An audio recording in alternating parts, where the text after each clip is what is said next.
Okay, come have a look at this is SPM 1994. The first thing is you got to sub in this pair of information.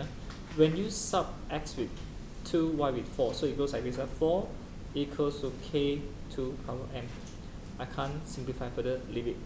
The second pair is when your y is 8, your x is 5. So equation number 2. And what we need to do is to solve for m and k. So I think the easiest way is to take equation 2 divide equation 1. 8 divided by 4 is 2. K divided by k disappeared. So this is 5 power m to power m.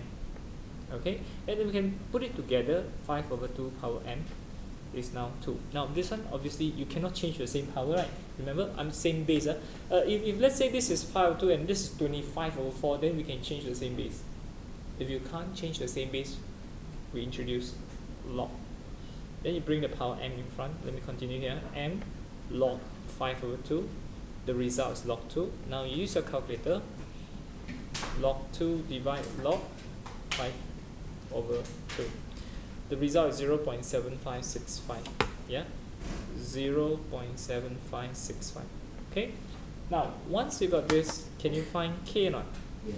You want to sub inside equation number 1. 4 equals to k 2 power 0.7565. K equals to, okay, let's take 4 divide 2 power 7565. It's a bit ugly.